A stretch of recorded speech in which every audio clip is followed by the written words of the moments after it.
Like any cathedral, temple, religious shrine, or mosque, the judgment of God continues with us, as it has our whole lives, even those of our parents and grandparents. The judgment of God has a written history which spans thousands of years, and an artistic and architectural record to match. It is my new understanding that thanks to God's judgment, we have all the major religions in our world, most of which started thousands of years ago. Thanks to God's judgment, our existence has gotten better with time. The judgment of God is like a symphony. Its art and architecture can transmit sound to perceptive minds.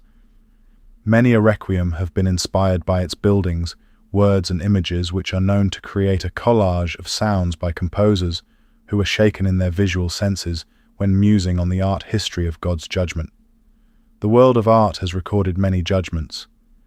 The colorful hues of a master's painting can transmit a message to a discerning soul, but so can an ordinary picture. An image on canvas or paper can be noisy, boisterous, or even quiet, like a silent, still lake. Welcome to JC Angelcraft. Musing on what next to share, we discovered the Art of Noise exhibition in New York. The name Art of Noise brought us back to the music of the 80s and 90s, when smooth jazz radio carried its colors and message into many modern art settings, including homes designed to such ends. The mere mention of Art of Noise gets the creative wheels to start turning. Music and art can be like a beautiful oil on canvas, or a resulting disaster, as if an anarchist painted it. But art all by itself can be very musical, without one note being played inside the room. Art is music waiting to be discovered. One painting can inspire thousands of musical notes and compositions. Music is either good or bad, melodic or chaotic. There is no in-between in music. When a song on the radio is playing, you either like it or you don't. Two artists can interpret the same song. One is blessed, the other is not. Bad music hurts the ears, but bad art does not. One's visual senses cannot be injured by a bad art exhibition unless the exhibition is a bright light shining directly at your face. Good music can interpret and even transform a dreary room, its light gently illuminating and caressing its neglected floors and walls, which hold the promise of an artful transformation. By comparison, bad music can make a dreary room even worse. The creative uses music and sound and can create environments by decorating rooms, whole houses, and even buildings to their favorite music. The creative is also inspired by settings and art to create music, knowing exactly what kind of music will for them fit in a room of their own design, or one that is designed by someone else. There are no limits to how a creative can work, or what outcomes they will produce. The approach of the creative is what people basically do when they use music to create their home decor, or allow a theme of their environment to inspire musical scenes inside a home or building that guests and friends can muse in when visiting. This is what museums and some businesses and restaurants do sometimes. Ultimately, however, a room's artistic value is something that should work with any kind of music, unless, of course, it is modern furniture and decor, which never looks the same twice, depending what kind of music is playing. Then there is the Art of Noise exhibition.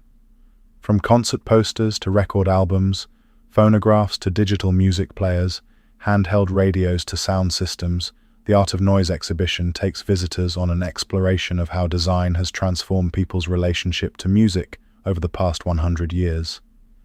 The reverse is also true, and perhaps more common, is how music influences design. Even silence can dictate a person's relationship to art, be it a painting, sculptures, or home decor. Organized by the San Francisco Museum of Modern Art, the Art of Noise is an Art Deco experience. At the Cooper Hewitt in New York, the Art of Noise exhibition shows how visual design can shape the way we experience music. Important to a creative musical experience in design is experiencing sound and art together. We all create our own musical environments and environments around the music we love. But few people work with the abstract. The anarchist experience is never universally appealing, but in an artful presentation, it is an experience nonetheless. Anarchism is a stalemate, a wrong conclusion of someone who has given up, a darkness which has consumed the soul of the artist. It is like an awful noise, or series of noises, the clanging of industrial machines inside Metropolis. It is a well-established fact that noises which repel we like less, especially those with symbols attached to them, such as the hammer and sickle or the swastika, symbols which carry the promise of death. The Art of Noise exhibition in New York's Smithsonian's Design Building in New York features more than 300 artworks drawn largely from the collections of Cooper Hewitt and the San Francisco's Museum of Modern Art, where you can muse on your next home decorative inspiration, as well as unique sound environments designed by Stockholm-based studio Teenage Engineering and multidisciplinary artist Devon Turnbull. You will either like his sounds, or you will not.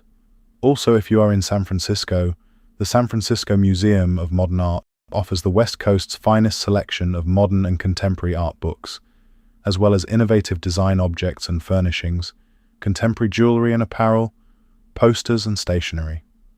Art of Noise exhibition is made possible by the August Heckscher Exhibition Fund, the Barbara and Morton Mandel Design Gallery, Endowment Fund, the Aaron Krantz Fund, and Jonathan Schroeder and Janet Borgeson.